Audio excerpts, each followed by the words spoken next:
सुरासुरैर्वन्दितपादपद्मं लोके जरारुभयमृत्युनाशनं दातारमीशं विविधौषधीनां शङ्खं चक्रं जलौकां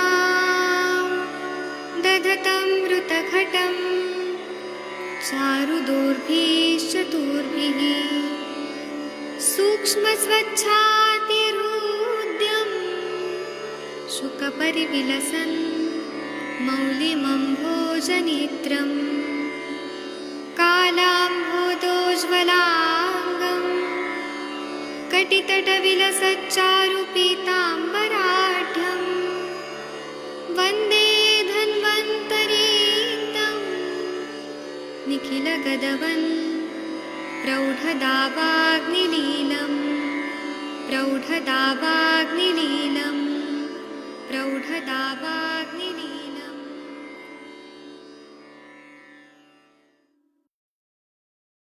सभी लोगों को मैं वैद्य अरविंद पाठक आप सभी लोगों का स्वागत करता हूं। सभी लोगों को कोटि कोटि प्रणाम करता हूं। आइए आज हम लोग क्लिनिकल संभाषण शुरू करते हैं।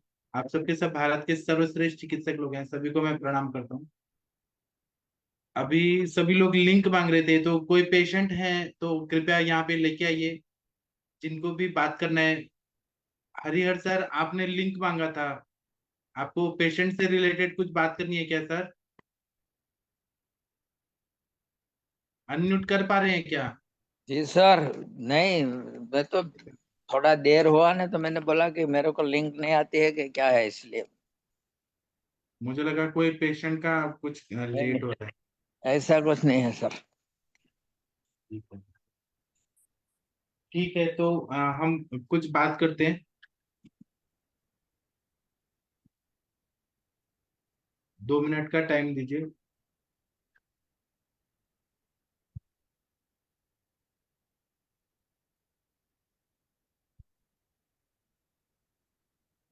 अगर हम आयुर्वेद में देखते हैं तो गर्भाधान संस्कार बताया है, जो बहुत ही महत्वपूर्ण है। गर्भाधान संस्कार का मतलब क्या होता है कि कंसेप्शन के पहले, मतलब गर्भ के होने के पहले कुछ संस्कार किया जाता है या परिचर्या किया जाता है। आज का जो मैं अभी बताऊंगा वो केवल गर्भाधान संस्कार पे बताऊंगा, क्योंकि प्रजा उत्पन्न करना, रिप्रोडक्शन करना, ये एक बायोलॉजिकल प्रोसेस है। संसार को चलाने के लिए प्रकृति का नियम है।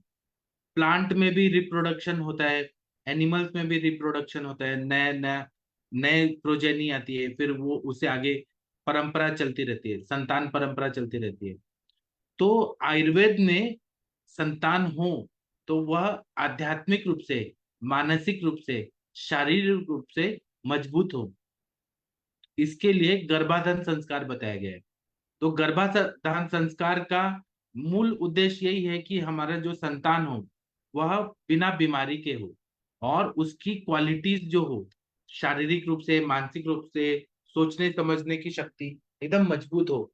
जब हम ऋग्वेद देखते हैं तो ऋग्वेद में भी ऐसी कल्पना की गई है, और वैदिक काल के लोगों के बारे में बताया है कि वैदिक काल में जो लोग थे वो बहुत ओजस्वी थे, तेजस्वी थे, बीमार नहीं पड़ते थे, उनकी अग्नि अच्छी होती थी, बल वर्ण सब अच्छा मजबूत होता था।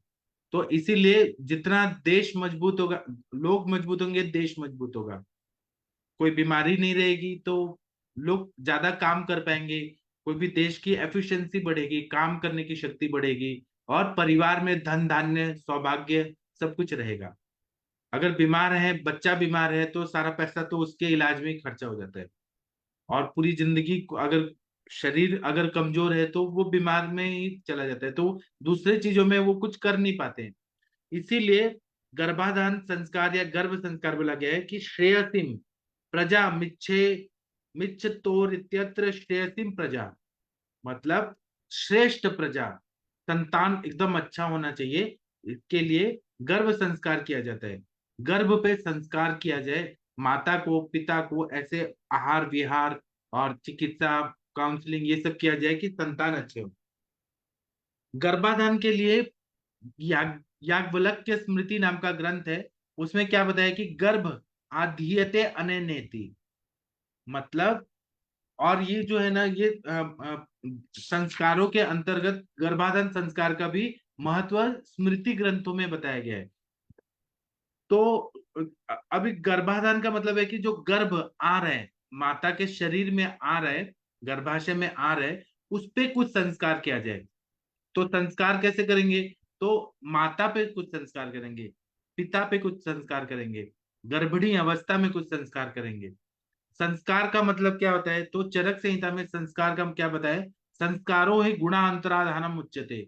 चरक संहिता में विमान स्थान में पहला अध्याय में 21 नंबर का श्लोक में बताया कि संस्कार जो रहता है वो गुणों गुणों में अंतर्धान, मतलब श्रेष्ठ गुण करता है, मतलब वो कुछ चेंजेस लाता है, उसको हम संस्कार बोलते हैं। पाणिनि सूत्र में क्या बोला है? संस्करणम सम्यक करणम व संस्कारम, मतलब कुछ प्रॉपर मैनर में कुछ चीजें किया जाता है, कुछ ऐसे कार्य किए जाते हैं कि अच्छा है, योग्य है, वह चीज मिलता है।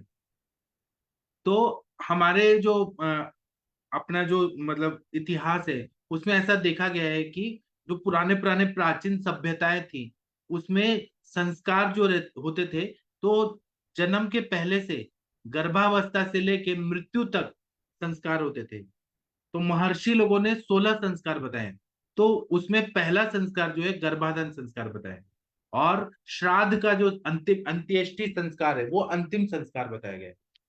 अंतिम संस्कार बोलते हैं ना, कि अंतिम संस्कार कर दिया। और ब्रह्मा जी जो हैं, ये संस्कारों के देवता माने जाते हैं। तो व्यास स्मृति अगर देखेंगे, तो उसमें क्या बोला है कि गर्भाधानम पुंसवनम सीमंतो जात कर्म च नाम क्रिया निष्कर्मणो अन्नाशनम वपन क्रिया कर्ण वेदो व्रतादेशो वेदारंभ क्रिया विधि केशांत स्नाहमुद्वाहो विवाहाग्नि परिग्रह त्रिताग्नि संग्रह चेति संस्कार षोडश स्मृता। मतलब गर्भाधान पहला संस्कार है, फिर पुंसवन संस्कार, योग्य पुत्री हो या पुत्र हो उसके लिए पुंसवन संस्कार, फिर सीमंत संस्कार, फिर मतलब जो व्यास स्मृति में बताया वो, फिर जातकर्म संस्कार, फिर नाम क्रिया, नाम देना बच्चे को, फिर निष्कर्मण, धूप में बिठाना, धूप में लेके जाना, निष्कर्मण संस्कार, फिर अन्न प्राशन, अन्न खिलाना, फिर वपन क्रिया, कर्ण वेधन संस्कार, कान को छेदना, फिर व्रतादेशो वेदारंभ, मतलब पढ़ाने के लिए, वेदारंभ के लिए स्कूल में भेजना, जो गुरुकुल होते थे उधर भेजना, फिर केशांत बाल छिलवाना, मतलब स्कूल में भेजा तो पूरे बाल छिलवा के पूरा वो भी एक क्रिया होता था, मतलब जो उपनयन संस्कार बोलते थे, जनेऊ पहना के। उसके बाद में स्नान मुद्वाहो, फिर विवाह संस्कार, अग्नि परिग्रह, त्रेताग्नि संग्रह चेति संस्कार षोडश स्मृता, और इसमें अंतिम संस्कार भी श्राद्ध का संस्कार। ये सब 16 संस्कार बोला गया है। अलग अलग ग्रंथों में अलग अलग संस्कार थोड़ा इधर उधर बताया है। और गर्भाधान में जब आर्तव और शुक्र का संयोग होता है, और आर्तव और शुक्र भी ऐसा होना चाहिए जिसमें कोई भी दोषों का कोई भी उससे मतलब कोई इफेक्ट न हुआ हो, शुद्ध शुक्र शुद्ध आर्तव, ये बनाना भी गर्भाधान संस्कार के अंडर में आता है। कि ऋतु क्षेत्राम्बु बीजानम, अच्छा ऋतु होना चाहिए, क्षेत्र अच्छा होना चाहिए, अंबु अच्छा होना चाहिए, और बीज अच्छा होना चाहिए, तब ही अच्छा संतान हम प्राप्त कर सकते हैं। अब ये सब क्यों है वो मैंने बता दिया। तो कॉन्सेप्शन के पहले, प्री कॉन्सेप्शन के टाइम पे कुछ संस्कार होते हैं, और कंसेप्शन के बाद कुछ संस्कार होते हैं। तो ऐसा माना जाता है ग्रंथों के हिसाब से कि 14 वीक पहले, प्री कॉन्सेप्शन का पीरियड होता है 14 हफ्ते पहले, मतलब 1 महीने में 4 हफ्ते, तो 14 वीक मतलब 3 साढ़े 3 महीना तक। और गर्भ मतलब कंसेप्शन होने के बाद 10 हफ्ता, तो 2.5 महीना तक। तो पहले 14 हफ्ते और बाद में 10 हफ्ते, ये जो संस्कार रहते हैं इसको बोलते हैं pre conceptional period. Pre conception और पोस्ट कॉन्सेप्शन, इसमें कुछ संस्कार किए जाते हैं, तो उसको गर्भाधान संस्कार बोला जाता है। अभी आप लोग कुछ बोलिए, फिर मैं बोलता हूँ। आप लोग को सुनना अच्छा लग रहा है, लेकिन मैं भी तो सुनना चाहता हूँ आप लोगों का। कुछ बोलिए आप। तनिका मैडम, आप कुछ गर्भाधान संस्कार पे कुछ बोलना चाहेंगी? शशि मैडम आप कुछ बोलना चाहेंगी तो बोल सकती है, फिर मैं भी बोलूंगा। शशि मैडम, शशि मैडम सोच रही है कुछ। ठीक है। तो इसमें हम लोग क्या करते हैं कि जो भी माता है उनका शरीर में अच्छा रस धातु बने, रक्त बने, मांस मेद अस्थि मज्जा शुक्र अच्छा उत्तम क्वालिटी बने, कि संतान में कोई भी दोष ना आए, बच्चे का जो बोन्स है वो मजबूत हो, बच्चे का सोचने समझने की शक्ति अच्छी हो। तो माता का शरीर अच्छा होना चाहिए, पिता का शरीर अच्छा होना चाहिए, क्योंकि दैनंदिनी काम करते हैं डे टू डे लाइफ में, तो स्ट्रेस रहता है, कभी किसी को इनडाइजेशन रहता है, कोई बीमारी रहती है। तो एक तो बीमारी से भी मुक्ति रहनी चाहिए, और अच्छा शरीर में शुक्र बने, अच्छा शुक्र बनेगा, आर्तव अच्छा बनेगा, तो शुक्र शोणित संयोग होने से गर्भ भी अच्छा बनेगा। उसके लिए पंचकर्म करने के लिए बताया गया है कि दोनों को हम वमन और विरेचन दे। पहले वमन से शुरुआत करें, दीपन पाचन अनुलोमन करके, फिर हम वमन कराएं, शरीर में से कफ दोष निकालें, फिर पित्त दोष निकालने के लिए विरेचन कराएं, बस्ती दे वात दोष को बैलेंस करने के लिए, और भी अगर कोई चिकित्सा देना हो तो वो देके, और उसके बाद पूरा शारीर स्थान में चरक संहिता में बताया है कि किस तरह से हमें उनको बोलना चाहिए कि इस रात्रि को आप जाएं, महीना खत्म होने के बाद जब ओवुलेशन होता है इस तारीख को समागम करें, और फिर संतान के लिए आप प्रयत्न करें। तो जब ये पूरा प्रॉपर मेथड से जब किया जाता है तो संतान जो होता है वो एकदम बढ़िया होता है, उसका हाइट भी अच्छा बढ़ता है, ग्रोथ भी अच्छी होती है। और आजकल क्या है, ये चीजों का बहुत ज्यादा महत्व है, क्योंकि आजकल विकृति आ गई है लाइफस्टाइल में, सोशल बिहेवियर में। क्योंकि आप लोग देखेंगे मेट्रो सिटी में देखेंगे तो लड़कियां जो हैं, मैं एक ऐसा नहीं बोल रहा हूँ कि लड़कियों को ही बोल रहा हूँ, लड़के भी अल्कोहल का कंजम्पशन ज्यादा कर रहे हैं। जितना समाज बदल रहा है ना, तो ये जो फ्रीडम हो गया कि अल्कोहल का ज्यादा सेवन हो रहा है, स्मोकिंग ज्यादा हो रहा है, या ऐसे चीजें खाई जा रही है जो प्रेगनेंसी को अफेक्ट करती है, वही संस्कार नहीं रह गया है लोगों में। और हम बोलेंगे कि आप ऐसा स्मोकिंग मत करो, अल्कोहल मत लो, तो उनको गुस्सा आता है कि आपको। तो अगर स्मोकिंग करते हैं तो उससे क्या होता है कि बच्चा होगा वो लो बर्थ वेट का होगा, या उसको प्री एक्लेम्शिया होगा, या अप्रेशियो अप्रेशियो प्लासेंटा, या प्री टर्म लेबर होगा, या फिर और जो इंटरपर्सनल रिलेशनशिप है हस्बैंड वाइफ का, उसमें अगर टकराव आ रहा है, अगर वो एक दूसरे का कंपैटिबल हो नहीं है और टकराव हो रहे हैं हर चीज में, तो उसके वजह से भी माता का जो शरीर है उसमें बहुत ज्यादा निगेटिविटी आने की वजह से संतान पे उसका इफेक्ट होता है, तो संतान दुर्बल होता है, कमजोर होता है, इम्यूनिटी बहुत वीक होती है। तो गर्भ संस्कार जब हम बोलते हैं तो हमारे सर ये बोलते हैं कि अगर हम अपने बच्चों को संस्कार दे रहे हैं कि आप भगवान के पास बैठ के नमस्ते बोलो, प्रणाम करो भगवान के पास, सिर झुका के आप उनको मतलब हम अपने आप को समर्पित कर देते हैं, उससे भगवान प्रसन्न हो रहे हैं कि नहीं पता नहीं, लेकिन ये भी एक संस्कार है कि हम अपने बच्चों को सिखा रहे हैं। कोई भी धर्म के मानने वाले हो, अगर जो बच्चों को देते हैं कि आप किसी के सामने झुको, उनको प्रेयर करो, ये भी एक संस्कार है। तो जब संस्कार होता है ना, तो जो अहम भाव है वो उसकी कमी हो जाती है, तो इंसान अच्छा सोचता है, सबके बारे में अच्छा सोचता है, खुद के बारे में भी अच्छा सोचता है। तो अगर ये चीज ना रहे तो फिर क्या होता है, ईगो की लड़ाई होती है, ईगो की लड़ाई होती है, तो उसमें मानसिक द्वेष, नफरत, ये सब बढ़ जाता है, क्रोध वगैरह बढ़ जाता है। मैं आप लोगों को कुछ और बताना चाहूंगा, लेकिन मैं चाहता हूँ कि आप लोग भी कुछ बोलिए। शशि मैडम आप कुछ बोलना चाहेंगी, गर्भाधान संस्कार पे कुछ बोलिए, फिर मैं आगे और बताऊंगा।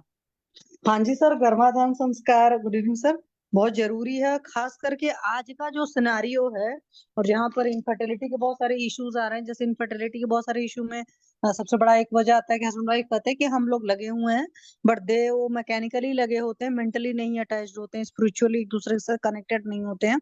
या कह सकते हैं कि इंसान जब स्पिरिचुअली एक दूसरे से कनेक्टेड होता है तो एक दूसरे की इज्जत करता है, तो एक दूसरे के अंदर अगर इज्जत प्यार समर्पण नहीं है तो इनफर्टिलिटी में आता है। तो गर्भाधान संस्कार में ये सारे सेशंस भी कंडक्ट किए जाते हैं, और गर्भाधान के लिए तो बहुत ज्यादा जरूरी चीज है बीज दृष्टि जो है उसको करेक्ट किया जाए, और उसके लिए प्रॉपर पंचकर्म करना पड़ता है, मतलब वमन विरेचन बस्ती सारी चीजें करके प्रॉपर उनकी काउंसलिंग करके, और मेल एंड फीमेल दोनों की ही मतलब कह सकते हैं शरीर शुद्धि करना, और शरीर शुद्धि करने के बाद में प्रॉपर उनके योगासन वगैरह, प्राणायाम वगैरह, मेडिटेशन वगैरह के सेशन लिए जाते हैं। जब पूरी तरीके से आश्वस्त हो जाते हैं तब उसके बाद प्रेगनेंसी को प्लान करते हैं। और उसके बाद सर 9 महीने भी जब बेबी पेट के अंदर है, गर्भ में, तो उस वक्त भी माता का आहार विहार या उसके आसपास की सराउंडिंग में जो कुछ भी होता है, अगर आयुर्वेद के हिसाब से किया जाए तो वाकई बहुत शानदार प्रोजनी पैदा होती है। जैसे कह सकते हैं कि आज की डेट में भगवान राम नहीं पैदा होते हैं, या भगवान राम छोड़ो, वो तो मान लो त्रेता के हो गए, लेकिन आज की डेट में भगत सिंह वगैरह भी क्यों नहीं पैदा हो रहे हैं? क्योंकि उनके लिए माँ की जरूरत है। उस तरह की मदर होगी। या शिवाजी जब पैदा हुए तो उनकी माँ का उसमें तो रोल था। और आप किसी भी धर्म शास्त्र को देखेंगे, हिंदू धर्म में भी है, बच्चे की गलती के लिए हमेशा माँ को जिम्मेदार बनाया जाता है, क्योंकि माँ ही प्रथम गुरु भी होती है सारी चीजें। तो माँ का बीज जितना शुद्ध होगा, माँ का आहार विहार जितना शुद्ध होगा, जितनी इंटेंशंस अच्छी होंगी, उस हिसाब से बच्चे के अंदर सारे कैरेक्टरिस्टिक आएंगे। जैसे अभिमन्यु वाला कंसेप्ट है, या और भी सारी चीजें। तो उन सारी चीजों को अगर हम सोचकर करते हैं, और आज भी बहुत सारे लोग जो बहुत रिच हैं, जिनको नॉलेज है, वो लोग गर्भाधान संस्कार कराते हैं, और वाकई उनके बच्चे शानदार पैदा होते हैं। जी सर, थैंक यू सर। ये आपने बहुत अच्छा बताया। तो अभी हम लोग जब हम बोलते हैं कि जो भी कपल है उनका आहार और विहार, इस पे हम लोग अगर ध्यान देते हैं तो अच्छा धातु बनता है, मन स्थिर रहता है, बुद्धि स्मृति अच्छी रहती है। और उस टाइम पे जब वो खुश मैं रह। कुछ पूछू बीच में? हाँ, बोलिए बोलिए मैम। चिकन पॉक्स है तो अ, उसको अन्य पंचकर्म के साथ रक्त मोक्षण, ब्लड डोनेशन ये दे सकते हैं क्या? ब्लड डोनेशन रक्त मोक्षण में? चिकन पॉक्स है तो हाँ, बचपन में वो फीमेल को चिकन पॉक्स हुए थे, बचपन में, बचपन 7वीं में। हाँ, अगर ब्लड डोनेट करना है तो दे सकते हैं, कोई नहीं नहीं प्रॉब्लम। नहीं नहीं, ब्लड डोनेट करना है तो नहीं, प्रेगनेंसी प्लान करनी है उनको, मगर वो फीमेल को 7वीं में चिकन पॉक्स हुए थे। ठीक है, मैं अब समझ गया। मैं अब आपको आंसर देता हूँ, वो सुनिए। अगर आपको फिर डाउट हो तो फिर पूछिए। जब रोटी का या मसूरी का होता है तो हाँ आयुर्वेद कह गए हैं कि इसकी वजह से पित्त की दुष्टि होती है, हाँ। और पित्त जन्य व्याधियां होने के चांसेस रहते हैं। ठीक है, हम्म आप हमारे सर के केस पेपर में भी देखा होगा। सर हम्म पूर्ववृत्त इतिहास में पूछते हैं कि गोवर कांजण्या झाला होता का हम्म लहानपणी, ऐसा हम्म पूछते हैं। तो उसका मतलब ये रहता है कि शरीर में कहीं ना कहीं पित्तजन्य ग्रहणी दृष्टि हुई है, या पित्तजन्य रक्त दृष्टि है, या पित्तजन्य त्वचा की दृष्टि है, पित्तजन्य कुछ ना कुछ रहता है। हम्म इसके अगर ये इतिहास है तो हम्म हम शोधन कराते हैं, शोधन में हम विरेचन कराते हैं। हम्म और रक्त शोधन जैसे रक्त पाचक देंगे, और हम्म महामंजिष्टादिक्वात देंगे, ताप्यादि लौह चंद्रकला रस, रस का हम्म प्रसादन, रक्त का प्रसादन करेंगे। हम्म और तब हम उनको बोलते हैं कि आप जाइए, कंसेप्शन के लिए जाइए। और अब उसके आगे मुझे ये पूछना है कि रक्त मोक्षण हम थोड़ा ही रक्त 2-3 सेशन में हम 30-40 मिली निकाल के फेंक देंगे, तो उसके बजाय रक्त ब्लड डोनेशन करने को बोल दूं क्या? ऐसा मैं पूछ आप रही थी। हाँ, कर सकती हैं, लेकिन ये नियम है कि सुश्रुत संहिता में भी आप पढ़ेंगी कि कभी भी रक्त मोक्षण भी कर रहे हैं तो आप एक तरह से धातु क्षय कर रही हैं। हाँ वो दीपन पाचन करके आप ये करिए, घृतपान करा के तब करिए। हाँ हाँ। 15 दिन ही हुए हैं विरेचन लेके। विरेचन बहुत अच्छा हुआ था, आपकी टैबलेट दी थी। वो लड़के को बहुत वेग आए, 20 से भी ज्यादा वेग आए उसको एक ही टैबलेट से, मगर लड़की को कम आए। तो 15 दिन के बाद अभी रक्त मोक्षण ब्लड डोनेशन के लिए भेज दूं क्या, घृतपान करके? हाँ चलेगा ना? हाँ और ब्लड डोनेशन के बाद 15 दिन में बोले तो रक्त मोक्षण के बाद में बस्ती शुरू करेंगे क्या? हाँ, कर सकती हैं। आप क्या? रक्त मोक्षण जब भी करिए, एक तरह से धातु क्षय करिए कृत्रिम रूप से, हाँ तो हाँ। आप घी पिला के करिए।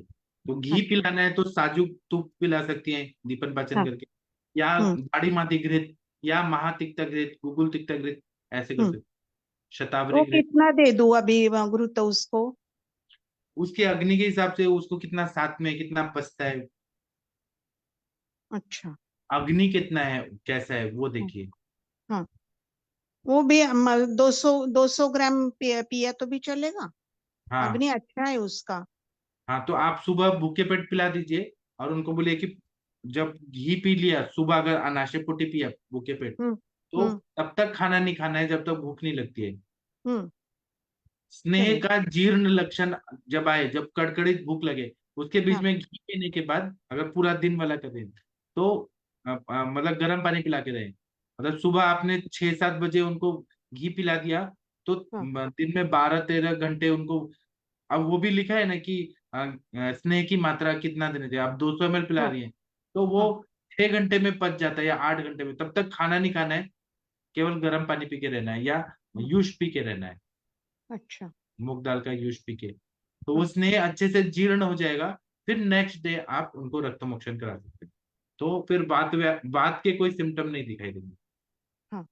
और उसके आप और बोल सकती हूँ ना सर मैं कि बोलिए ना, आप बोलिए हाँ, ना। आपकी विरेचन वट्टी दी थी दूसरे एक पेशेंट को।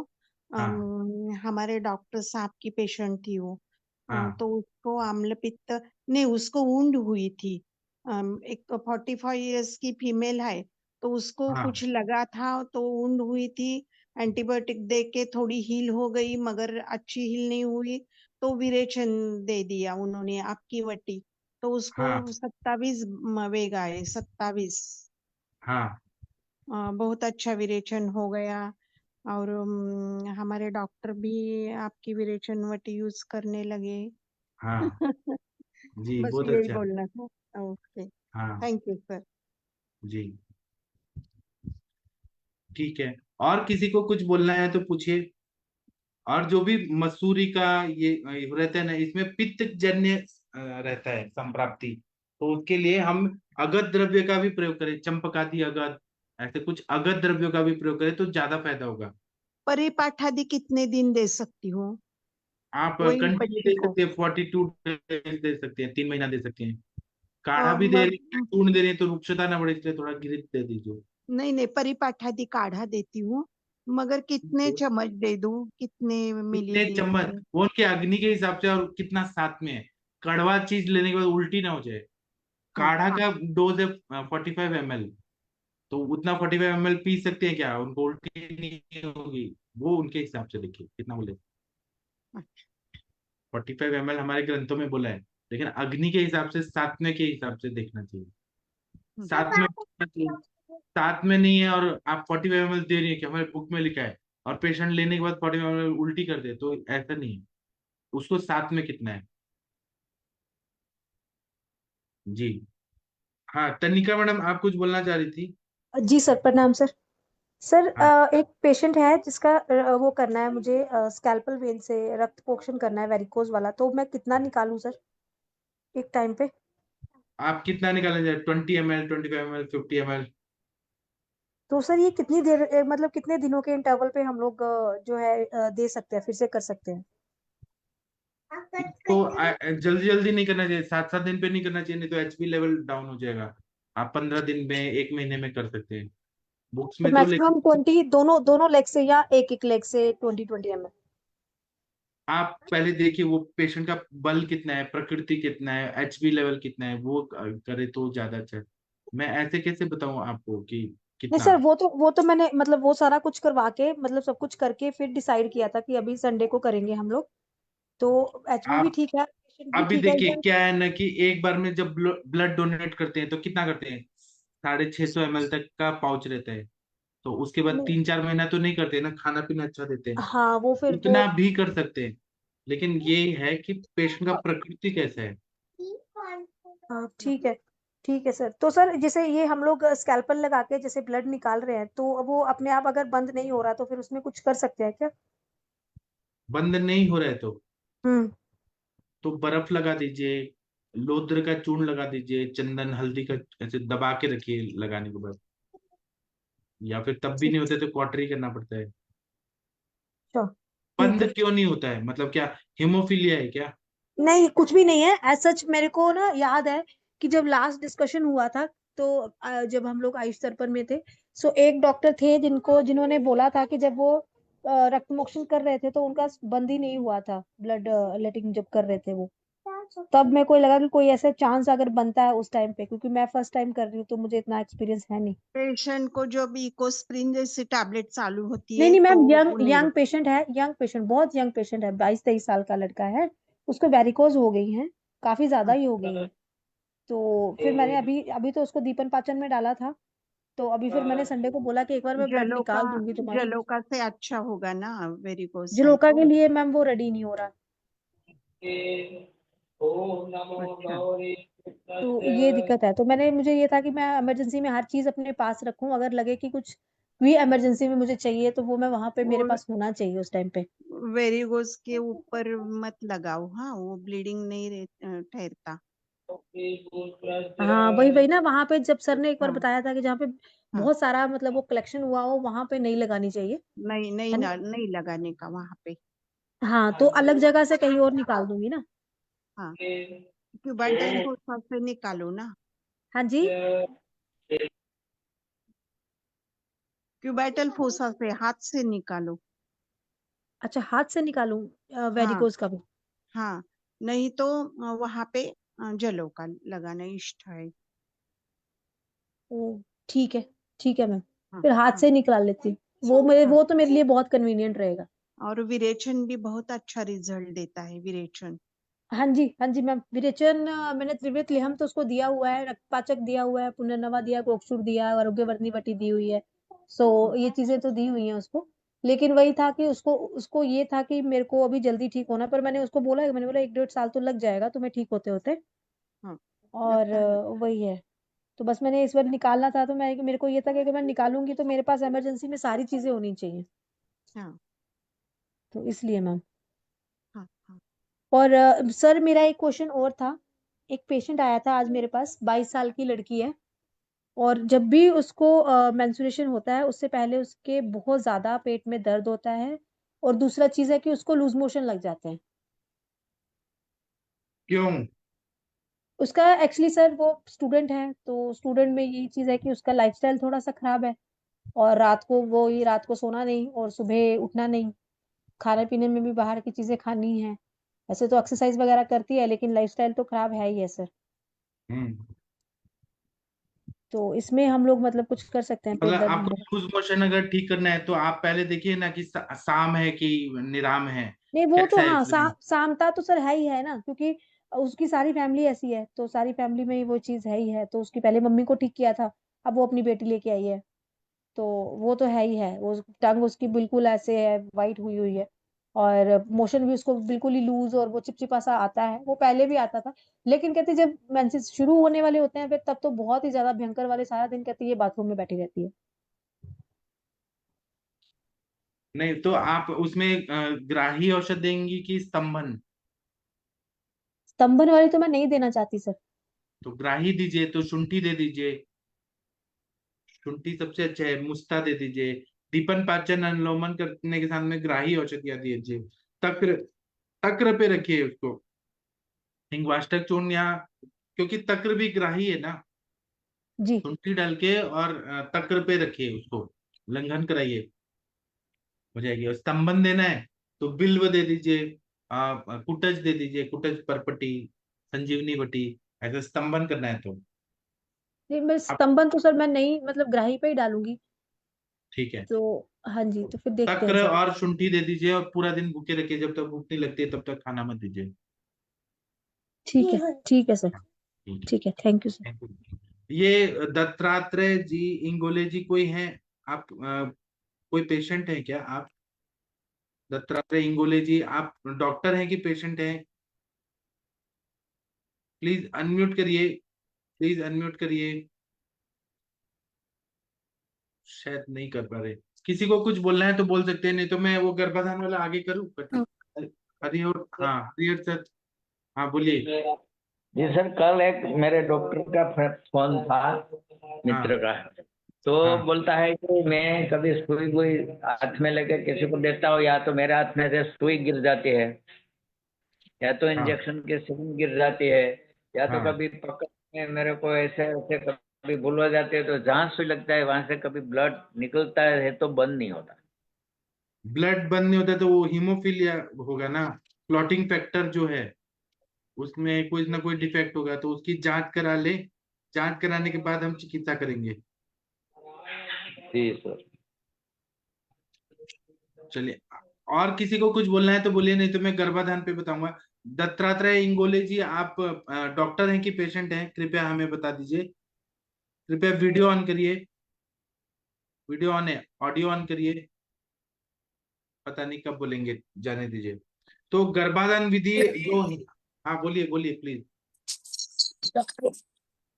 गर्भ गर्भाधान के कुछ दिखाई नहीं दे रहा। इंगोले साहब कुछ दिखाई नहीं दे रहा। नहीं, कुछ तो गड़बड़ है।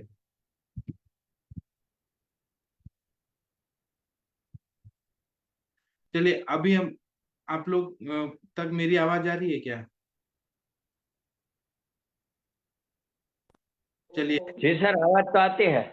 गर्भाधान पे ही हम बात करते हैं कि गर्भाधान संस्कार या परिचर्या जो है, यह एक प्रसूति तंत्र का एक भाग है। तो हम प्रसव पूर्व भी परिचर्या करते हैं, तो गर्भाधान उसको भी उसमें लाते हैं। और पहले के जमाने में पुत्रेष्टि यज्ञ कराया जाता था, जैसे कि रामचंद्र भगवान के लिए दशरथ जी ने पुत्रेष्टि यज्ञ कराया था, और हमारे ग्रंथों में भी, चरक संहिता में भी बोला है। वो सबको मिला के गर्भाधान बोलते हैं। और सुश्रुत संहिता में ऐसा बोला है कि पंचविंशति वर्षीय षोडश 10 वर्षा पत्नी वहेत, कि 25 साल का पुरुष और 16 साल की लड़की, इनको विवाह करना चाहिए। 10 साल का अंतर होना चाहिए, तो वो योग्य रहता है। पुरुषों की आयु ज्यादा बोलिए और स्त्रियों की कम। इसका क्या रीजन है शशि मैडम, आप बताएंगी कि स्त्रियों का एज 16 साल बोला है और पुरुषों का एज 25, इसका क्या सर साइंस? उस टाइम जो सुश्रुत में दे रखा है ना, वो दे ही रखा है विवाह की व्यवस्था में। 25 साल पुरुष को बोलते थे कि 25 साल पर परिपक्व होता है। हालांकि सुश्रुत ने ही बाद में लिखा है भी है कि स्त्री परिपक्व होती है 20 ईयर्स की एज में, पहली बात है। दूसरी बात है, यहाँ पर फिर क्लाइमेट का भी असर होता है कि मान लीजिए जहाँ पर उष्ण कटिबंधीय प्रदेश होंगे वहां पर मेच्योरिटी जल्दी आएगी, और जहाँ पर कोल्ड क्लाइमेट होगा जैसे यूरोपियन कंट्री वगैरह, वहां मेच्योरिटी लेट आ जाएगी। पहली बात यह है।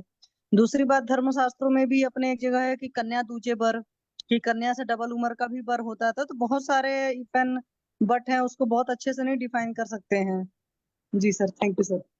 इसका साइंस भी एक है कि स्त्रियां जो होती हैं, एवरेज देखा जाए तो स्त्रियां ज्यादा दिन जीती हैं, है ना। स्त्रियों का शरीर जो सहन शक्ति है, हर चीज मानसिक रूप से सहन शक्ति ज्यादा है, पुरुषों में सहन शक्ति कम है। पुरुष एग्रेसिव है, स्त्रियां पैसिव है। तो अगर सेम एज में किया जाए तो पुरुष तो जल्दी मर जाएगा, तो ज्यादा विधवा विधवा विधवा हो जाएंगी। तो वो बैलेंस को मेंटेन करने के लिए स्त्रियों का एज कम रखा है, कि वो मतलब क्योंकि स्त्रियां ज्यादा दिन जीती, उसको बैलेंस रखने के लिए ये चीज बोला है। दूसरा क्या है, अष्टांग संग्रह में देखा जाए तो अष्टांग संग्रह में तो कुछ अलग ही बताया है कि लड़की का उम्र 12 साल होना चाहिए, मतलब जब उसका मीनारके हो रहे हैं तभी शादी करने के लिए बोला है अष्टांग संग्रह में। और वो लड़की जो है वो अलग गोत्र की हो, और लेकिन सेम कम्युनिटी की हो। और श्लोक में बोला है अथ खलु पुमांस विंशति वर्ष कन्याम अतुल्यम गोत्राम अतुल्यम अभिजानम संचारी रोग कुल प्रसूताम रूपशील लक्षण संपन्ना नाम अनुनाम विनष्ट दंतोष, मतलब उसके दांत है, उसके होंठ है, उसके कान है, नाखून है, बाल है, ये सब अच्छे होने चाहिए, हर चीज।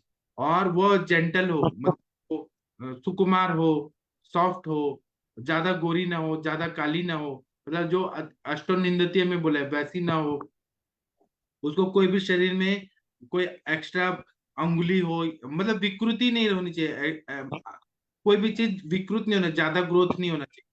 और उसका नाम जो है वो देवताओं वाला हो, ये नदियों वाला हो, पहाड़ों वाला हो, मतलब पक्षियों वाला हो, ऐसे नाम वाली हो, और नक्षत्रों वाली हो। और वो बोलने में कठोर ना बोले, ऐसे लड़की से शादी करना चाहिए। कोई पाप ना किया हो, ऐसे लड़की से शादी करें। तो सबसे पहले तो क्राइटेरिया ये बोला है कि जब गर्भाधान के लिए विवाह संस्कार हो तो वह पूरी तरह से हृष्ट पुष्ट लड़का और लड़की दोनों का विवाह करना चाहिए, अगर अच्छा संतान चाहिए तो। लड़कों के लिए भी कुछ नियम बताए हैं कि लड़कों का भी छाती एकदम बलवान हो, वो उनका शुक्र बहुत अच्छा हो, उनका पूरा हर चीज अच्छा हो, सोचने समझने की भी शक्ति हो, और तुतलाता ना हो, उसके क्लेफ्ट पैलेट ना हो, मतलब होंठ कटे हुए ना हो, आंखों से काना ना हो। अच्छा संतान चाहिए तो पुरुष भी अच्छा होना चाहिए, स्त्री भी अच्छी होनी चाहिए। उसके बाद में खाना पीना पे ध्यान दिया गया है कि खाना अच्छा होना चाहिए, षड रसात्मक आहार का सेवन करने वाले होने चाहिए, और शोधन करके और उसके बाद में हमें खाना पीना अच्छा रखना है। तो विहार भी ऐसा होना चाहिए जो दिनचर्या को पालन करने वाले हो, दिनचर्या को पालन करने वाले दोनों लोग, और योग्य टाइम आने पे ये करे तो ज्यादा अच्छा रहेगा। और अयोग्य काल भी बताए हैं कि 25 साल के कम उम्र के लड़के का कभी भी विवाह नहीं करना चाहिए, और 16 साल के कम लड़की का नहीं करना चाहिए, क्योंकि उनके जो शरीर अवयव कमजोर होते हैं और वो माँ बनने लायक नहीं होती। आज के जमाने में अलग जमाना बदल गया है, लेकिन शुद्ध शुद्ध के टाइम पे ये बताइए।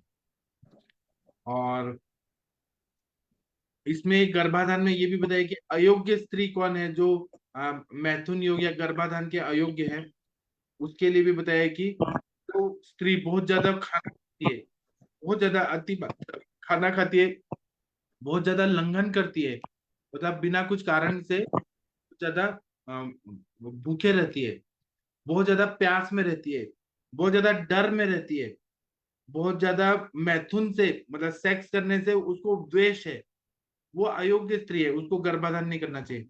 और जो गुस्से में रहती है, या जो दूसरे पति या दूसरे पार्टनर की इच्छा कर रही है, उसको गर्भाधान हमारे शास्त्र ये नहीं देते, परमिशन नहीं देते हैं।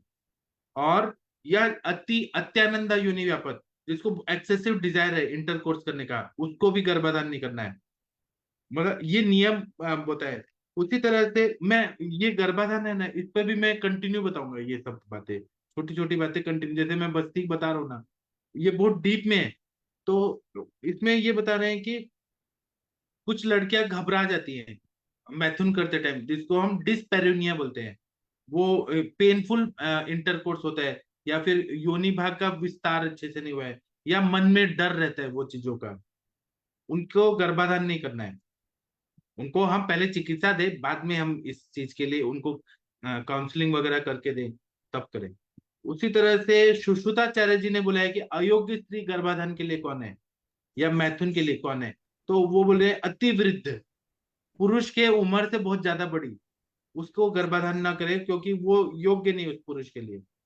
या जो ये बोल रहे अति वृद्धायाम दीर्घ योन्याम दीर्घ रोगिण्याम अन्येन वा विकारेण उपसृष्टायाम गर्भाधानम नैव कुर्वित। मतलब जो दीर्घ रोगों से ग्रसित है, जैसे ब्लड कैंसर है, या उसको एड्स HIV पॉजिटिव है, ऐसे कोई बीमारी है, या उम्र में बड़ी है, उसको ना करें। और पुरुषों के लिए भी ये नियम बताए, पुरुषस्य पुरुषस्याप्येवं विधस्य त एव दोषा संभवति। पुरुषों का भी अगर उम्र बहुत ज्यादा है, मतलब 70 साल का बूढ़ा इंसान है और वो 16 साल की लड़की से शादी कर रहा है, तो ये मतलब ये अलाउड नहीं करता, अपना शास्त्र आयुर्वेद शास्त्र अलाउड नहीं करता कि बूढ़ा आदमी एक छोटी लड़की से शादी कर रहा है। कोई हैंड रेस किया, कोई कुछ बोलना चाहते हैं क्या? डॉक्टर ओम प्रकाश जी, आप कुछ बोलना चाह रहे हैं? डॉक्टर ओम प्रकाश जी, आपने हैंड रेस किया है। जी प्रणाम सर, प्रणाम सर। हाँ बोलिए। सर मैं तो सर आप अच्छा बता रहे हैं सर बहुत। मैं एक्चुअली में मेरी बच्ची का सर केस टेकिंग कराना चाहता था सर। केस टेकिंग तो 10 मिनट में हो सकता है। जी जी जी सर। चलिए 10 मिनट में करते हैं हम, ये गर्भाधान के लिए कल बात करेंगे। जी जी जी। हाँ चलिए, आप वीडियो ऑडियो ऑन करिए। हाँ जी। शशि मैडम, आप थोड़ा केस टेकिंग कर दीजिए, पेशेंट भी देखना जी जरूरी है। हम तो जी सर, जी सर। हाँ, वीडियो ऑडियो ऑन करिए। गर्भाधान पे मैं कंटिन्यू 1 महीना तक बात करूंगा, मैं बताऊंगा, हर मेडिसिन भी बताऊंगा। बोलिए ध्रुव रावत जी, आप कृपया वीडियो ऑडियो ऑन करिए। ध्रुव कम लाइट ऑन कर दो, लाइट ऑन कर दो पहले। यहाँ बैठो हाँ इधर। जी, बच्चा कहाँ है? हाँ जी, बताइए क्या तकलीफ है आपको? मैम ये ध्रुव रावत मेरे पेशेंट है। ओके ओके, ध्रुव जी बच्चा है ना ये? हाँ जी मैम, हाँ जी। मैम ये आप 10 किसका? साल का बच्चा है और इसको आज सुबह अरबी पिक्चर का प्रेजेंटेशन हुआ है ना। तो उस टाइम का तो कोई वीडियो वीडियो तो है नहीं, चलो कोई बात नहीं। तो अभी आप 10 मैम साल के वीडियो नहीं बेटा होगा, की मैम मदर बताइए। रोज पॉटी वोटी जाते हैं, पेट साफ होता है, मतलब पॉटी रोज हो जाती है बेटा आपको?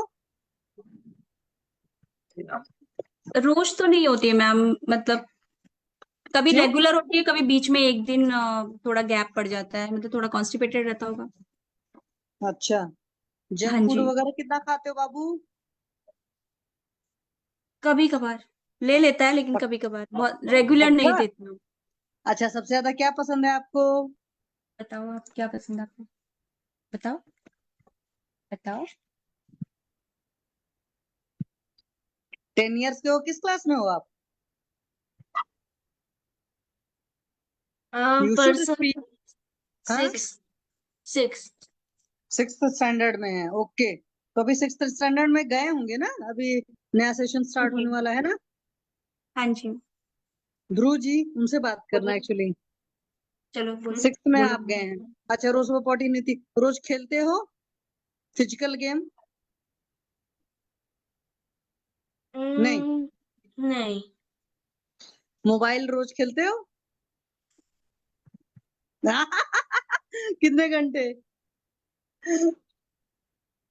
हाँ जी, एक 6th क्लास में गए हैं बेटा जी, आपको पता है कितने घंटे मोबाइल रोज चलाते हैं? एक 1 आवर पक्का? किससे ज्यादा? आपकी आंखें कुछ और कह रही है, आपकी बातें कुछ और कह रही है। मोबाइल ज्यादा नहीं चला, और टीवी देखते हैं? सच बताना मैम। चलो अच्छा, अब मुझे एक बात और बताओ, रात में कितने बजे सोते हो आप? कि लेट सोते हो? कभी कभार 11 o'clock हम्म। या 10 o'clock। अच्छा, 10 o'clock सो जाते हो, तो सुबह उठते कितने बजे हो? शायद कभी कभार 9 बजे। क्यों? आप थोड़ा सा आप अपना सिस्टम चेंज करेंगे, ठीक है भैया? और आपका पेट साफ होना चाहिए, उसके लिए आपको हेल्दी डाइट लेंगे। महीने में एक आध बार जंक खाते हैं, बट वो हिसाब से खाते हैं, ठीक है? टीवी वगैरह कम देखेंगे, तो इनकी जो मैम है डाइट और लाइफस्टाइल बहुत ठीक रखना पड़ेगा। अच्छा, एक बताओ, ऑन ऑफ फीवर वगैरह कब होता है इनको? फीवर वगैरह तो मैम सीजनल चेंज पे हो ही जाता है, और हाई ग्रेड फीवर जाता है इसका। कितना? 105 104 ये नॉर्मल है। नहीं, तो दिस इज नॉट ओके, ठीक है? अगर जी। ये चीज हो रहा है, सीजन चेंज होने पर मान लो 100 101 तक जाता है, चलो समझ में आता है, इनका डाइजेशन ठीक नहीं है। मैं आपको क्लिस्टर क्लियर बता दूं, तो सीजन चेंज होने पर फीवर ही होता है कि कफन कोल्ड वगैरह भी होते हैं, रनिंग नोज वगैरह भी? एट टाइम्स वो भी हो जाता है। अभी आप इनको ध्यान देना, इनको जो पॉटी जाती है वो हार्ड होती है, कितने कितने दिन पर होती है। और क्या ऐसा भी होता है बेटा कि कभी कुछ ज्यादा मन का खा लेते हो तो उसके बाद तुरंत पॉटी करने जाते हो? तुरंत तो नहीं। चलो ठीक है। नींद तो अच्छी आती है, बढ़िया से घोड़ा बेचकर सोते हैं, मतलब साउंड स्लिप्स होते हैं, कोई चिल्लाता रहे कुछ पता न चले? हाँ जी। साउंड स्लीप होती है आपको भी? 5th 6th के बच्चों को इतनी होती है, इसलिए हम आपसे पूछ रहे हैं। बताओ। हाँ। अब बढ़िया से सो लेते हो? ऐसा तो नहीं मम्मी ने हल्की सी आवाज की, नहीं नींद टूट गई? नहीं नहीं नहीं। चलो बढ़िया। दोस्त तो यार हैं क्लास में काफी? बताओ। फ्रेंडशिप करना पसंद है कि अकेले रहना पसंद है? फ्रेंडशिप। फ्रेंडशिप पसंद है, चलिए। मैम इनकी डेट ऑफ बर्थ किस मंथ की है? मैम अक्टूबर 27 अक्टूबर 2014 का बॉर्न है ये। कोई बात नहीं, अक्टूबर बॉर्न है, ओके। आगे से इनका पूरा आपको रूटीन देखना है, ठीक है? और कुछ जी। मेडिसिन वगैरह चलेंगे, और कितने कितने टाइम पर फीवर होता है, प्रॉपर एक फीवर का रिकॉर्ड रखा करो कि उस फीवर में क्या क्या हुआ। और पक्का सी बात है, जब सीजनल इतना ज्यादा हाई ग्रेड फीवर होता होगा तो अच्छी खासी एंटीबायोटिक वगैरह भी जाती होगी इनके अंदर। है ना? हाँ जी, हाँ जी, और अभी तक एलोपैथिक ट्रीटमेंट ही लेते रहे होंगे। हाँ जी, हाँ जी, ऑलमोस्ट। नहीं, अभी सारी चीजों को चेंज करना। और यूरिन कैसी है इनकी? यूरिन में कभी ध्यान दिया है कि यूरिन में पीलापन वगैरह तो नहीं रहता है? जैसे पानी कम पिएगा तो उस दिन रहता है, लेकिन पानी का इंटेक इसका अच्छा है। प्यास बहुत ज्यादा लगती है इसको, पानी का इंटेक अच्छा है, फिर यूरिन भी फ्रिक्वेंट जाता है ये फिर ना। जैसे पानी का इंटेक अच्छा है तो नहीं अक्सर तो इसको यूरिन पानी पास। ये अपने मन से ऐसे पीते हैं कि मतलब प्यास भी लगती है सो पीते हैं? प्यास भी लगती है मैम इसको, प्यास तो भी क्या काफी ये लगती फिर मतलब रात को भी पानी काफी पीता है शाम के बाद? है। ज्यादा शाम को ही पीता है, रात को सोते तक भी ये पीता रहता है। अच्छा, रात को सोते वक्त भी पीते रहते हैं। तो क्या जी खाने में इनको मिर्ची मसाला वगैरह पसंद है क्या, कि मीठा खाना हाँ, पसंद करते ऐसे हैं?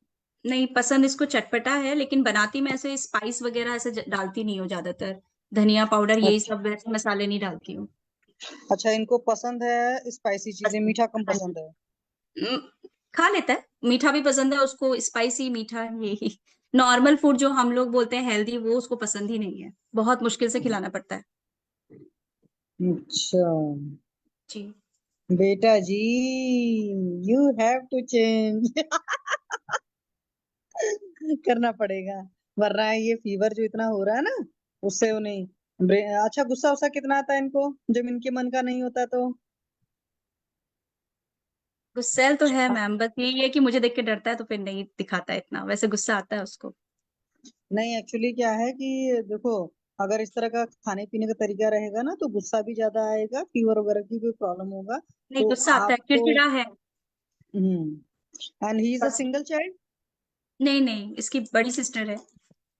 तो उनके साथ इनका रिलेशन कैसा है? वो बात मानते हैं कि वहां भी पंगे करते हैं?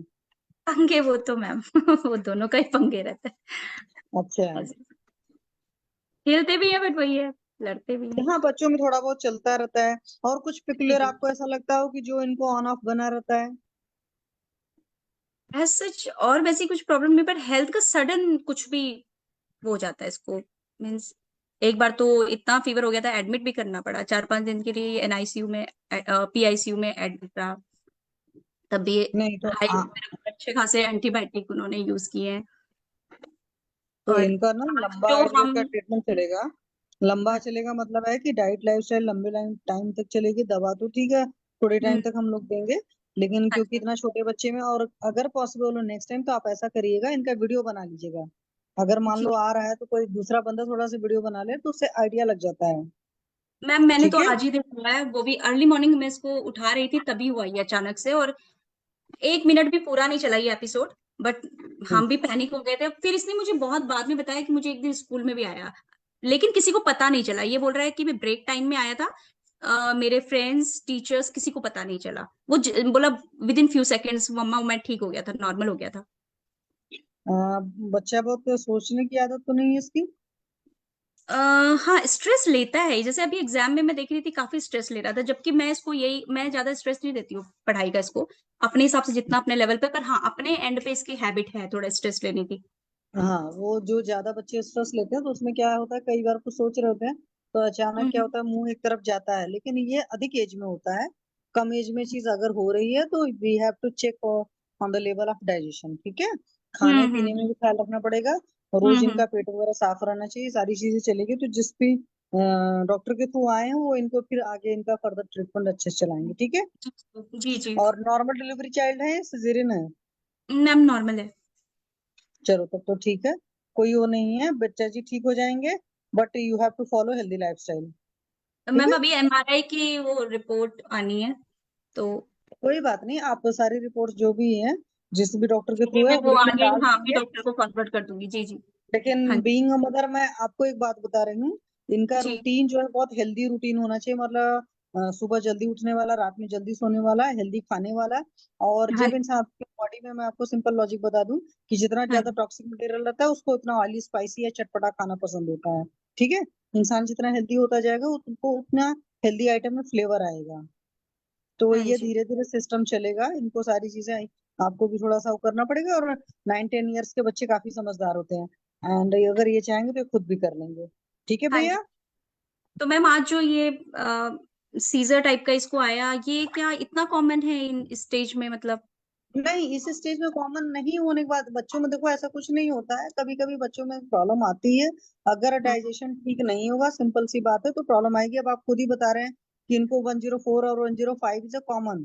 104 एंड 105 हाँ जी, ना बच्चों और बड़ों किसी मतलब को। 102 से ऊपर ही रहता है इसका फीवर हाँ, तो ये जो नॉर्मल। हाई ग्रेड होता है, सिंपल सी बात है, बॉडी में बहुत ज्यादा टॉक्सिक मटेरियल है तभी हो रहा है। और हर सीजन चेंज होने पर इस सब अपने सीजन आप की को भी हिस्ट्री दिखा है रहा ना? है। हाँ जी, हाँ क्या चीज? किस चीज की इसके हिस्ट्री? मैम प्रणाम मैम, इसको फेब्राइल सीजन की भी हिस्ट्री है बच्चे को। हाँ, वो जब ये 2 ईयर का 105 था। का मतलब ही हो गया, 105 का मतलब ही हो गया मैम, ये चीज है।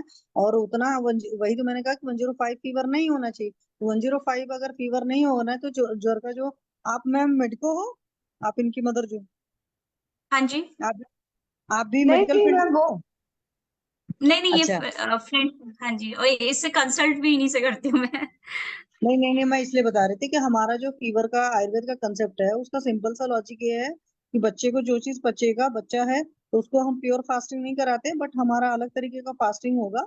उसमें उनके खाने के बहुत सारे पैटर्न चेंज होंगे। आप खुद ही देखोगे, बिकॉज ही इज 10 ईयर्स, तो एटलीस्ट 10 मंथ का टाइम दो, क्योंकि बहुत एंटीबायोटिक की तरह बहुत हार्ड मेडिसिन नहीं चला सकते, और नहीं कुछ इस तरह की चीजें करेंगे, बट धीरे धीरे करके ठीक हो जाएंगे। एंड वाकई ये चीज बहुत कॉमन नहीं है, बट 105 वगैरह के टेम्परेचर पर ध्यान देने की जरूरत होती है। ठीक है, इसी वजह से इस तरह की चीजें होनी चाहिए। और दवाएं जो जो इनकी चली हैं बचपन से, अगर आपके पास इनका पड़ा हो प्रिस्क्रिप्शन, तो वो आप ग्रुप में डाल देना। ठीक है। मैम मुझे ढूंढना पड़ेगा, जी जी। हाँ जी, हाँ, वो तो बच्चों की पड़ी रहती, मैं इसलिए कह रही हूँ क्योंकि मैंने हाँ खुद जी, अपने बेटे की पूरी शीट रखी हुई थी, सारा चीज पेपर रहता है, तो उससे एक पर्टिकुलर आइडिया लग जाता है कि हाँ क्या जी, क्या एंटीबायोटिक थी और क्या क्या चली हैं, तो उनके साइड इफेक्ट के हिसाब से भी हम आपको बताएंगे कि ये चीजें चेंज करनी है। ठीक है। ठीक है मैम, जी ठीक है, तो सर इनको लीव करा जी। लेते हैं, या किसी और को कुछ इनसे पूछना तो पूछ थैंक सकते यू, हैं और भी। Thank you sir. Thank you so much, Pathak sir. Thank you ठीक है, तो मैम आप लीव हो जाइए, हम बाद में आपसे बात करते हैं। जी, thank you so much, thank you. और ओम प्रकाश जी, आपके बच्ची का लाइए। Om Prakash ji, video audio on करिए। जी सर। शशि मैडम, थोड़ा बात कर लीजिए बच्ची से। हाँ जी, हाँ जी, हाँ जी सर। हाँ जी बच्चा, नमस्ते। नमस्ते नमस्ते। क्या क्या हो गया इनको? बताओ, जल्दी बताओ, टाइम हो अरे गया। भाई, कुछ बोलेंगे मैम, आप? कहाँ पेट में कहाँ दर्द होता है बताओ, पेट में कहाँ दर्द होता है मैम? इसको क्या ना वो बात करना नहीं एकदम, पसंद है क्या? हाँ मैम, काफी शर्मा रही है अभी, ये भी 10 इयर्स की है। मैम इसको ना अच्छा, हेडेक और उधर शूल दोनों ही एक साथ ही रहता है मैम, 3-4 दिन से अभी आप फ्रिक्वेंटली हो रहा है मैम। उधर शूल और सिर दर्द, सिर सूल। उधर सूल और सिरासूल। क्या हुआ, जी पेट मैम। कड़ा है? पॉटी हुई है सुबह? डंडा जैसे हो, बहुत जंक फूड खाते हो क्या भाई? क्या पसंद है खाने में? बताओ। अरे भाई बोल दीजिए, वरना हम मैम, लगेगा हम बकबक कर रहे हैं, आप बोल ही नहीं रहे हैं। क्या मोस्टली नाम है क्या इनका? करती है, रोटियों की जगह पे ना पोहे बहुत, पोहे के मॉर्निंग में बहुत फेवर करती है ये। अच्छा, आप और आइसक्रीम वगैरह बहुत पसंद करती हैं। मतलब बाहर वाला आइटम ज्यादा पसंद है, तो सर इनकी जी जी डाइट जी। चेंज कराओ। और जब उधर शूल हो रहा है तो पहले, सबसे पहले देखना है क्या बच्चे का पेट नहीं साफ हो रहा है क्या। ठीक है। और हींग का जी लेप कर दीजिए पेट पर, कोलगेट जितना मोटा मतलब बनाकर हींग का लेप, तो उससे उदरसूल में काफी फर्क पड़ जाएगा। लेकिन अगर जी पेट साफ नहीं हो रहा है तो प्रॉब्लम आएगी, तो आपको कुछ न कुछ लग्जेटिव देना पड़ेगा। जैसे आप, ये बच्चा है तो मुनक्का जो है या छुआरा जिसको बोलते हैं, दूध में पका करके वो दूध दे दीजिए। किशमिश वगैरह जी। खाएं, खजूर वगैरह खाएं, इस तरह की चीजें, और हेल्दी चीजें खाएं। अगर उसके बावजूद भी नहीं आराम आ रहा है, तो फिर सर आपको मात्रा बस्ती देनी पड़ेगी। हाँ हाँ, तब जाकर आराम आ जाएगा। बस ये आपको जरूर ध्यान देना, मदर को बोलिए कि देखें क्या पेट साफ होता है कि नहीं होता है, हार्ड जी स्टूल है क्या है, वो सब सारी चीजों का ख्याल रखना पड़ेगा। जी और जी। अभी मदर कहाँ है इनकी? मैम अभी यही है मैम। उनको बुला पाएंगे 1 मिनट? अभी मैम बाहर है वो, यहाँ पर नहीं है मैम, जैसे। चलो कोई बात नहीं, तो कुछ चीजें मैं ग्रुप में आपसे पूछूंगी, आप मतलब इनकी मदर से, फिर वो बता जी पाएंगी। जी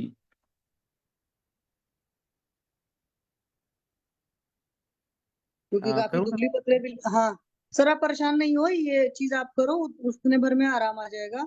और मेन देखना जरूरी है कि पेशेंट को, बच्चे को जैसे गैस वगैरह पास होती कि नहीं होती है, तो आप बच्चे को लिटा करके पैर फोल्ड कर लीजिएगा मैम इनका ना लवण जैसे। भास्कर चूर्ण हम्म जी, सर लवण हिंगोस्टेक भास्कर चूर्ण चूर्ण में बहुत ज्यादा रेचन नहीं है। रेचन जी अगर आप देना चाहते हो तो बड़वानल चूर्ण वगैरह दे सकते हो। बड़वानल चूर्ण में पंचकोल है, बट पंचकोल मतलब लगातार बढ़ते हुए अमाउंट में है। हरितकी है। आप बच्चा है तो त्रिफला इसको घृत के साथ दे सकते हो बड़े आराम से। ठीक जी है। मैम और नहीं तो जी सबसे बेस्ट तरीका होता है कैस्टर ऑयल होता है, हालांकि कैस्टर ऑयल का फ्लेवर के साथ प्रॉब्लम आती है, इसलिए मैं बच्चों को जी नहीं दिलाती हूँ कि लेते ही नहीं, वॉमिट कर देते हैं। पर जी आपको रेचन देना पड़ेगा, देखना पड़ेगा क्या बच्चे का पेट साफ होता है नहीं। हाँ, बच्चे का अगर पेट वोट सब साफ हो रहा है, पाचन ठीक है, उसके बावजूद अगर तकलीफ है तो फिर रूल आउट करने के लिए यूएसजी वगैरह की तब जरूरत पड़ जाती है। तो पहले मदर से पूछिए, क्योंकि आप उतना नहीं पूछ पाएंगे ना, समझ पाएंगे बच्चे का। जी मैम जी तो या तो फिर उतना आपको पता हो। दूसरी बात मैं है आपको कॉल कि कर हाँ, लूंगा मैम आप कॉल इनसे कर पूछ के सकते हो। हाँ हाँ, मुझे थोड़ा मदर से बात करनी थी इनके बारे में, कुछ और क्वेश्चंस पूछने थे। मैं ऊपर जी पर नहीं बोलना चाहती हूँ छोटे बच्चे से। ठीक है। जी मैम जी मैम ठीक है। Thank you ma'am thank you sir. ठीक है, तो अभी मैं सेशन बंद करता हूँ, हम कल सुबह मिलेंगे। थैंक यू, प्रणाम, गुड नाइट, शुभ रात्रि। कल बात करेंगे। Thank you. क्योंकि टाइम हो गया है ना, 10:06 हो गया है। सेशन बंद करते हैं। थैंक